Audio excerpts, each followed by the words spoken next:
फुलवा गांव में अपने परिवार के साथ रहता था। उसके पास एक छोटा सा खेत और एक दुकान थी। दोनों का काम वो अकेले ही संभालता था।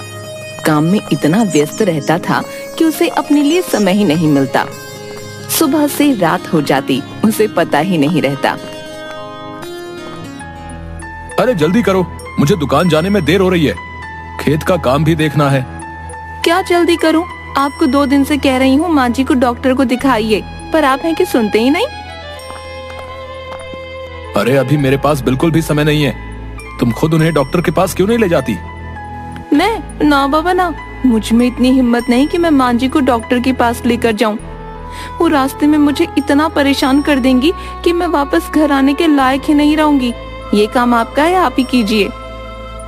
अच्छा ठीक है, अभी मैं जा रहा हूँ। दोपहर को उन्हें डॉक्टर के पास ले जाऊंगा। तभी फुलवा का बेटा आ जाता है। पापा मुझे नया स्कूल बैग चाहिए, आप कब ला कर दोगे? हाँ बेटा, मम्मी ला देगी ना।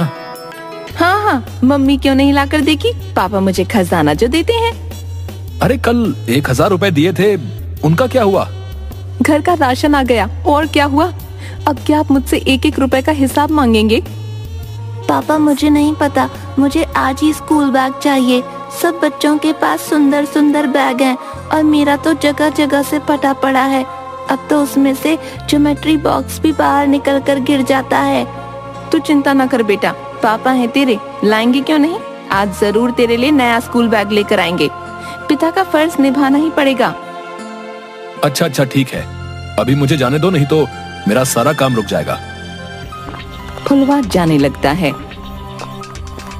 अजी सुनिए, आते समय माँ जी के लिए अंगूर लेते आना। कितनी बार कहा है तुम्हें, जाते समय पीछे से मत टोका करो। टोक कौन रहा है? मैं तो माँ जी की फरमाइश आपको बता रही हूँ। वही कह रही थी, उनका अंगूर खाने का बहुत मन है। आजकल फल वाला नहीं आ रहा तो मैं क्या करूँ, बाजार में ही मिलेंगे। फुलवा आगे बढ़ जाता है, तभी उसकी माँ की आवाज आती है। फुलवा, बेटा फुलवा, ओ फुलवा। अरे माँ, इस समय क्या हुआ? फुलवा, ओ बेटा फुलवा। फुलवा माँ के कमरे में गया। क्या हुआ माँ, तुम क्यों बुला रही हो? मुझे काम के लिए देर हो रही है। बेटा तू पूरा दिन काम करता रहता है, 2 घड़ी मेरे पास भी तो बैठा कर। मैं दोपहर में तुमसे बहुत सी बातें करूंगा। अभी मैं चलता हूँ, बहुत जल्दी में हूँ। कहता हुआ वो बाहर चला गया। दोपहर को वो अंगूर और स्कूल बैग लेकर आया। माँ, ओ माँ, चलो डॉक्टर के पास जाना है। देर हो गई तो वो अस्पताल से चला जाएगा। हाँ बेटा, आ रही हूँ। हाय, बुढ़ापे में जल्दी जल्दी नहीं चला जाता। माँ लाठी टेकती हुई धीरे धीरे आती है। फुलवा माँ का हाथ पकड़कर उन्हें रिक्शा में बैठाकर ले जाता है।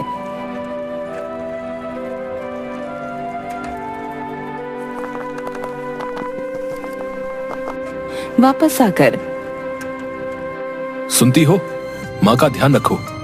इनकी तबीयत वाकई में बहुत खराब है। मैं अभी डॉक्टर की लिखी हुई दवाइयाँ लेकर आता हूँ। अरे आते समय क्यों नहीं लेकर आए? बात तो तुम्हारी ठीक है, पर माँ थोड़ी देर भी खड़ी नहीं हो पा रही है। उन्हें कहाँ पर छोड़ता। अब तुम मुझे ज्यादा ज्ञान मत दो। मैं अभी गया और अभी आया।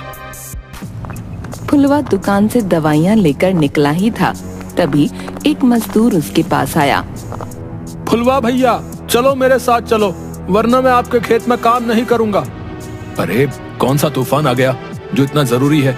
थोड़ी देर रुक नहीं सकते? आप मेरा हिसाब कर दो, मैं अभी चला जाता हूँ। अरे मेरे कहने का मतलब ये नहीं था। मैं तुम्हारे साथ चल तो रहा हूँ। क्या बात हो गई बताओ। फुलवा खेत में जैसे ही पहुंचा, एक और मजदूर भागा भागा आया। फुलवा भैया, मेरा हिसाब कर दो, मैं यहाँ काम नहीं करूंगा। क्यों, क्या हो गया? थोड़ी देर पहले तो तुम दोनों को ठीक ठाक छोड़कर गया था, अब क्या हुआ? एक मजदूर दूसरे की ओर इशारा करके, ये आदमी बिल्कुल पागल है भैया, इसे बोलने की तमीज नहीं। इसकी वजह से मैं यहाँ काम नहीं कर सकता, मुझे यहाँ से जाने दो। मुझे भी नहीं करना, आप सारा काम इसी से करवा लो। तुम लोग शांति से अपना काम क्यों नहीं करते? आपको क्या पता फुलवा भैया, आप कौन सा खेत में रहते हो? मालिक होकर खुद तो यहाँ वहाँ घूमते रहते हो। आपको यहाँ रहना चाहिए ना हमारे साथ, तभी तो काम हो पाएगा। आप यहाँ रहते हो तब तक ये ठीक रहता है, नहीं तो कुछ काम नहीं करता, काम चोर कहीं का। मुझे इसके साथ काम नहीं करना, आप मेरा हिसाब कर दो अभी के अभी और मुझे यहाँ से जाने दो, नहीं तो ये मुझे पागल कर देगा।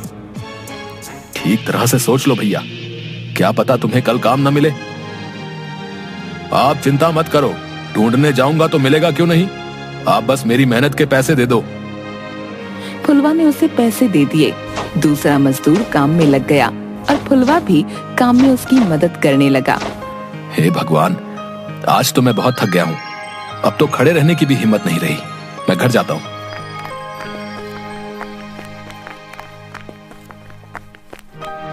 रास्ते में वो नदी किनारे रुक गया।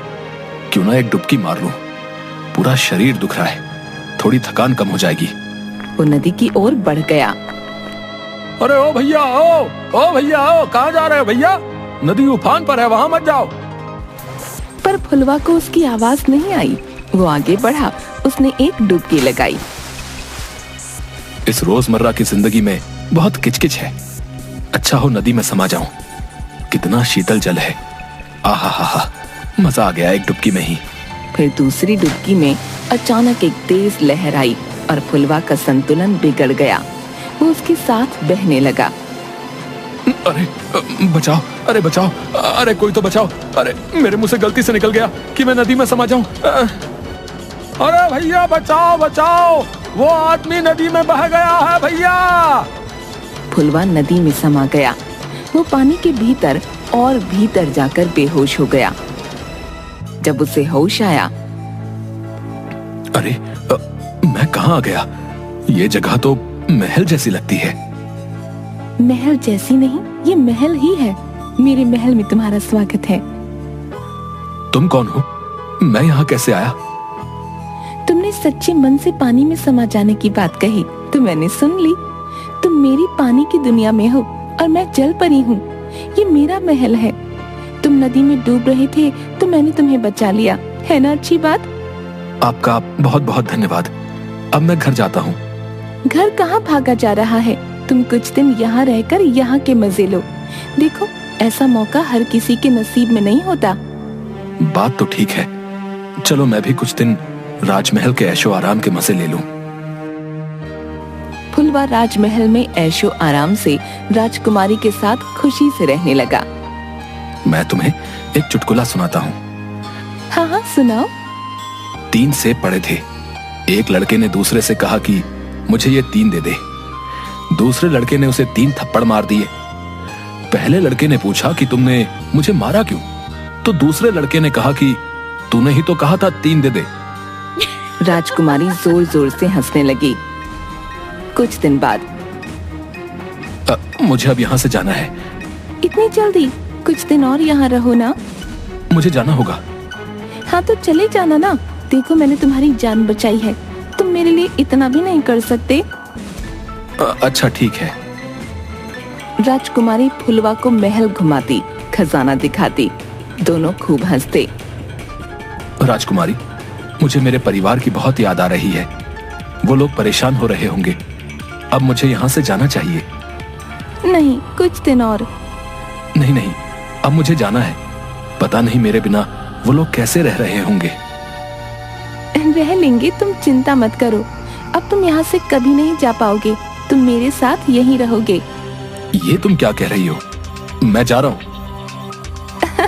ठीक है, जाओ। मूर्ख इंसान, मेरी मर्जी के बिना यहाँ का पत्ता भी नहीं हिलता। तुम जाकर तो देखो। तुम ऐसा नहीं कर सकती। देखो, तुम मुझे बहुत अच्छे लगते हो। मैं कहती हूँ छोड़ो घर परिवार, क्या रखा है उस दुनिया में। यहाँ मेरे साथ रहो, मेरे राजा बनकर। हम दोनों साथ में बहुत खुश रहेंगे। मेरी माँ, पत्नी और बेटा सब मेरी राह देख रहे होंगे। तुम मेहरबानी करके मुझे यहाँ से जाने दो। मैं यहाँ और नहीं रह सकता। मेरा भी परिवार था, पर सब मर गए। अब मैं अकेली हूँ। तुम मेरे साथ यहीं रहो, समझे? नहीं तो मुझे जबरदस्ती करनी पड़ेगी। मैं जा रहा हूँ। फुलवा ने जाने के लिए कदम उठाया पर वो वहीं जम गया। मान जाओ।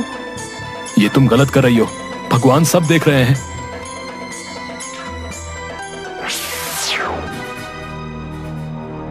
मेरी बात नहीं मानेगा? नहीं मानेगा मेरी बात तो अब पत्थर बनकर रहे। वहीं फुलवा के घर में पता नहीं मेरा फुलवा कहाँ चला गया। माँ जी, वो नदी में बह गया, पता नहीं जिंदा भी है कि नहीं। चुप रह कलमुए, मेरे फुलवा को कुछ नहीं हुआ, वो जिंदा है। नदी में मिला वो नहीं ना, वो जरूर आएगा। जैसी आपकी मर्जी, पर पंडित जी ने कहलवाया है कि कल बहुत बड़ा दिन है। जिस नदी में फुलवा बहा है उसकी पूजा कर लेना। नदी किनारे फुलवा की पत्नी और बेटा आंख बंद करके फूल प्रवाहित करते हैं। आप जहाँ कहीं भी हैं, जल्दी घर आ जाइए। भगवान जी, मेरे पापा को जल्दी से भेज दो, मुझे उनकी बहुत याद आती है। बेटे का गिराया फूल नदी में गहराई तक बहता हुआ फुलवा की मूर्ति पर जाकर गिरा और वो फिर से इंसान बन गया। राजमहल में शोर हो गया। राजकुमारी भागती हुई आई। ये कैसे हुआ? ये वापस इंसान कैसे बना? भगवान भी यही चाहते हैं कि मैं अपने परिवार के पास चला जाऊं। तुम चले गए तो मेरा क्या होगा? ठीक है, तुम यही चाहती हो तो मैं हमेशा यही रहने के लिए तैयार हूँ। मैं तुम्हारा एहसानमंद हूँ, तुमने मेरी जान बचाई है, पर मेरी एक शर्त है। कौन सी शर्त? मैं यहाँ मूर्ति बनकर ही रहूंगा। तुम मुझे फिर से मूर्ति बना दो, क्योंकि अब मैं अपने परिवार के बिना नहीं रह सकता। मैं यहाँ जीते जी मर रहा हूँ। फुलवा, तुम चले जाओ। अब ये घमंडी और ना समझ राजकुमारी तुम्हारा कुछ नहीं बिगाड़ पाएगी। ये बहुत स्वार्थी है, अपनी खुशी के लिए ये तुम्हें बर्बाद कर देगी। नहीं नहीं, ऐसा मत कहो, मुझे अपनी गलती समझ आ गई है। फुलवा तुम जाओ यहाँ से, चले जाओ। एक मछली फुलवा का हाथ पकड़कर उसे तैरते हुए ऊपर किनारे तक छोड़ गई। फुलवा घर पहुंचा। पापा आ गए, पापा आ गए, कहता हुआ उसका बेटा फुलवा से लिपट गया। उसकी पत्नी की आंखों में आंसू आ गए। फुलवा ने बेटे को गोद में लेकर माँ के पैर छुए। किसी ने सच ही कहा है, हमें भूल कर भी गलत शब्दों का चयन नहीं करना चाहिए, और अपनों के प्यार में वो शक्ति है जो आपको हर एक मुसीबत के पार लगा सकती है। जैसे फुलवा को उसके परिवार के स्नेह की वजह से वापस आना ही पड़ा।